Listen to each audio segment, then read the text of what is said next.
नमस्कार। जय श्री कृष्णा। श्री सीतारामचंद्राभ्याम नमः।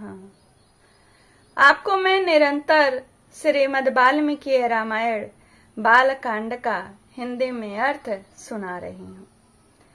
आज मैं आपको द्विसप्ततितमः सर्ग सुनाऊंगी। इस सर्ग में विश्वामित्र द्वारा भरत और शत्रुघ्न के लिए कुशध्वज की कन्या का वर्णन करना, राजा जनक द्वारा इसकी सुकृति तथा राजा दशरथ का अपने पुत्रों के मंगल के लिए नांदीमुख श्राद्ध और गोदान करना। विदेहराज जनक जब अपनी बात समाप्त कर चुके तब वशिष्ठ सहित महामुनि विश्वामित्र उन वीर नरेश से इस प्रकार बोले। नरश्रेष्ठ इक्ष्वाकु और विदेह दोनों ही राजाओं के वंश अचिंतनीय हैं। दोनों के ही प्रभाव की कोई सीमा नहीं है। इन दोनों की समानता करने वाला दूसरा कोई राजवंश नहीं है। राजन इन दोनों कुलों में जो यह धर्म संबंध स्थापित होने जा रहा है सर्वथा एक दूसरे के योग्य है। रूप वैभव की दृष्टि से भी समान योग्यता का है, क्योंकि उर्मिला सहित श्री सीताराम और उर्मिला सहित श्री सीता और श्री राम और लक्ष्मण के अनुरूप हैं। दोनों उर्मिला और सीता दोनों राम और लक्ष्मण के अनुरूप हैं। नरश्रेष्ठ, इसके बाद मुझे भी कुछ कहना है, आप मेरी बात सुनिए। राजन, आपके छोटे भाई जो धर्मज्ञ राजा कुशध्वज बैठे हैं, इनकी भी दो कन्या हैं, सुकीर्ति और मांडवी। इन दोनों कन्याओं का भी वरण भरत और शत्रुघ्न के लिए करना चाहता हूँ। इनके वरण विवाह करने के उद्देश्य से वर्ण करना चाहता हूँ। राजा दशरथ के ये सभी पुत्र रूप और यौवन से सुशोभित, लोकपालों के समान तेजस्वी तथा देवताओं के तुल्य पराक्रमी हैं। राजेंद्र, इन दोनों भाइयों भरत और शत्रुघ्न को भी कन्यादान करके आप इस समस्त इक्ष्वाकु कुल को अपने संबंध से बांध लीजिए। आप पुण्य कर्मा पुरुष हैं। आपके चित्त में व्यग्रता नहीं आनी चाहिए, अर्थात आप यह सोचकर व्यग्र न हो कि ऐसे महान सम्राट के साथ मैं एक ही समय में 4 वैवाहिक कार्यक्रम या संबंधों का निर्वाह कैसे कर सकता हूँ। वशिष्ठ जी की सम्मति के अनुसार विश्वामित्र जी का यह वचन सुनकर उस समय राजा जनक ने हाथ जोड़कर उन दोनों मुनिवरों से कहा, मुनि पुंगो, मैं अपने इस कुल को धन्य मानता हूँ जिसे आप दोनों इक्ष्वाकु वंश के योग्य समझकर इसके साथ संबंध जोड़ने की आज्ञा दे रहे हैं। आपका कल्याण हो। आप जैसा कहते हैं ऐसा ही हो।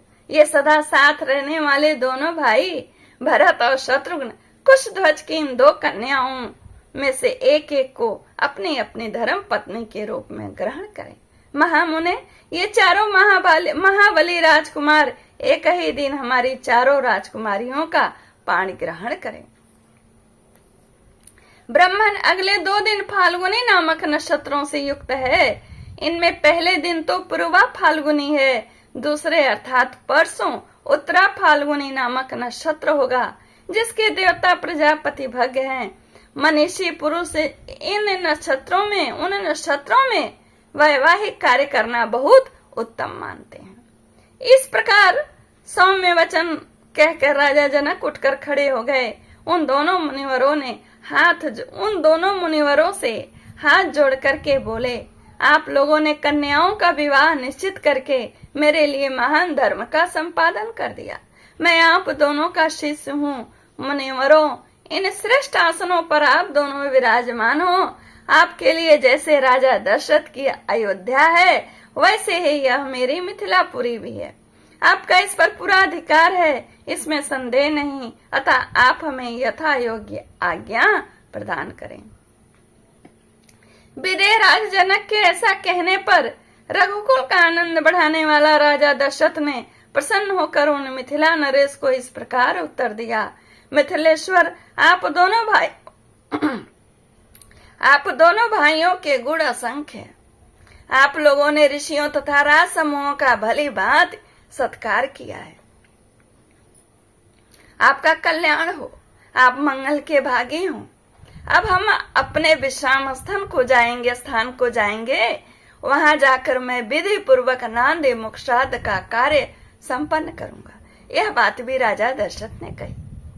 तदंतर मिथिला नरेश की अनुमति से महा यशस्वी राजा दशरथ मुनि श्रेष्ठ विश्वामित्र और वशिष्ठ को आगे करके तुरंत अपने आवास स्थान को चले गए।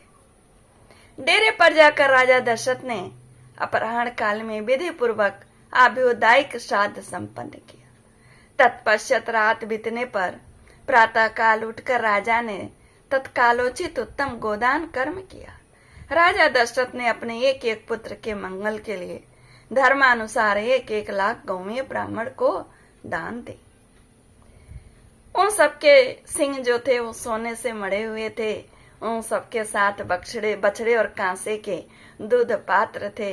इस प्रकार पुत्र वत्सल रघुकुल नंदन पुरुष शिरोमणि राजा दशरथ ने 4 लाख गौओं का दान किया और बहुत से धन पुत्रों के लिए गोदान के उद्देश्य ब्राह्मणों को दिया।